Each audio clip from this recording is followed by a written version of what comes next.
Today, I'm going to walk you through how to use the open source tool LibreOffice on a Chromebook. Usually this open source tool needs to be downloaded. However, due to the limitations of the Chromebook, it can't be downloaded. This won't stop us from using it in class, as we have a way to download it as an extension. The first step is to click the link found in Moodle titled LibreOffice Chromebook Extension. This will take you to the Chrome Web Store. In the upper right corner, I'm going to click Add to Chrome, and then confirm that I want to add this extension. When it has been successfully downloaded, it'll appear here in the upper corner with this four-colored logo. You're then going to click the logo and scroll down to New Document. This will open up the document where you'll then work on typing your research paper. LibreOffice works similarly to Google Docs, but I want to go over a key difference. Unlike Google Docs, LibreOffice will not automatically save your work. So I'm going to walk you through two different ways to save your work. So first, let me type some sample text. This is a sample of text in LibreOffice. The easiest way to save is to click File, and then Save. If I were to close out of this, I could then access it by clicking the logo and scrolling down to File Manager.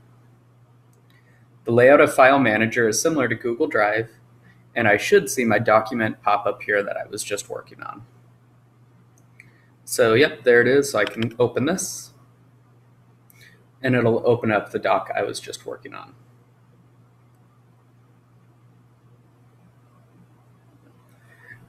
Now, another way to save your work, and this might be more helpful as we get closer to turning it in or working on it on different computers or programs, is to click File and then Save File in Google Drive.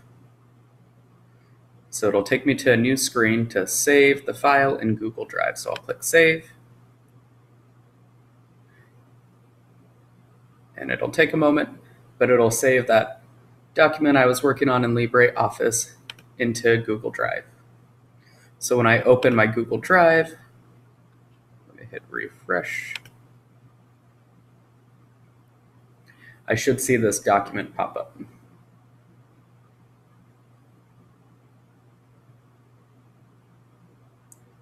So please remember though that while this is saved in Google Drive, it does not update automatically.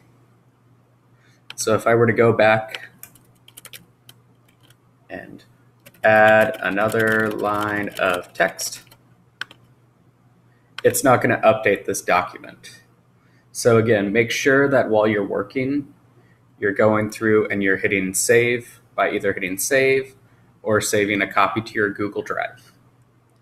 So now that you know how to download LibreOffice to Chrome, open and save documents in LibreOffice, you should be ready to start working on your research assignment.